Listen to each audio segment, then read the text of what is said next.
प्राचीन काल में हिमालय की तलहटी में बसे सुरम्य राज्य मल्हार की रानी मंदाकिनी अपनी अद्वितीय खूबसूरती और बुद्धिमत्ता के लिए जानी जाती थी। उसकी सुंदरता की चर्चा दूर दूर तक थी, लेकिन इस खूबसूरती ने मंदाकिनी को अहंकारी बना दिया था। वह अक्सर अपने दरबारियों, सेवकों और यहाँ तक कि प्रजा का उपहास उड़ाती और कहती, मल्हार की रानी मंदाकिनी से सुंदर इस संसार में कोई नहीं है। मंदाकिनी के इस घमंड ने उसे निर्दयी बना दिया था। राज्य में न्याय मांगने आने वाले गरीब और जरूरतमंद लोग उसकी नजरों में तुच्छ थे। एक दिन एक बूढ़ी औरत दरबार में आई। वह अपने कांपते हाथों से एक ताबीज लिए हुए मंदाकिनी के सामने खड़ी हुई और बोली, हे रानी, मेरे बेटे को गलत आरोप में कैद किया गया है, कृपया मेरी मदद करें। मंदाकिनी ने उसे तिरस्कार भरी नजरों से देखा और हंसते हुए कहा, तुम जैसी कुरूप स्त्रियों की मदद करना मेरी शान के खिलाफ है। तुम्हारा बेटा शायद तुम्हारी तरह ही तुच्छ होगा। बूढ़ी औरत की आंखों में आंसू थे, लेकिन उसके चेहरे पर एक अजीब सी शांति थी। उसने मंदाकिनी को चेतावनी देते हुए कहा, हे रानी, ईश्वर ने तुम्हें ये रूप दिया है, लेकिन घमंड इसे बर्बाद कर देगा। मंदाकिनी ने उसकी बातों का मजाक उड़ाते हुए उसे महल से बाहर निकलवा दिया। कुछ हफ्तों बाद मंदाकिनी को एक अजीब सी बीमारी ने घेर लिया। उसके चेहरे पर काले दाग उभरने लगे। उसने अपनी सुंदरता के खोने का एहसास होते ही वैद्यों और तांत्रिकों को बुलाया, लेकिन कोई उसकी मदद नहीं कर सका। उसके शरीर में दर्द बढ़ता गया और लोग उससे दूर भागने लगे।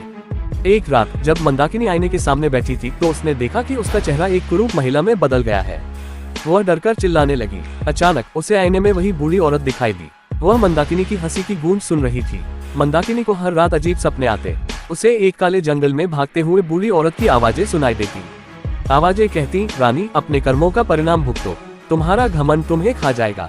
मंदाकिनी ने थक हार कर अपने मंत्रियों से पूछा, ये सब मेरे साथ क्यों हो रहा है? मंत्रियों ने बताया कि शायद यह उस बूढ़ी औरत का श्राप है। मंदाकिनी ने उस बूढ़ी औरत को ढूंढने का आदेश दिया। सैनिकों ने कई महीनों तक जंगलों और पहाड़ों में उसे खोजा। आखिरकार वह एक सुनसान झोपड़ी में मिली। वह शांत भाव से वहां ध्यानमग्न बैठी थी। मंदाकिनी ने उसके सामने सिर झुकाते हुए कहा, मुझे माफ कर दो, मुझे मेरी गलती का एहसास हो गया है। बूढ़ी औरत ने मंदाकिनी को ध्यान से देखा और कहा, माफी के लिए कर्म जरूरी है। जाओ, उन लोगों की मदद करो जिनका तुमने उपहास उड़ाया है। बूढ़ी औरत ने मंदाकिनी को एक नदी के किनारे ले जाकर उसे एक दर्पण दिखाया। दर्पण में मंदाकिनी ने देखा कि उसकी सुंदरता उसकी दया और विनम्रता पर निर्भर करती है।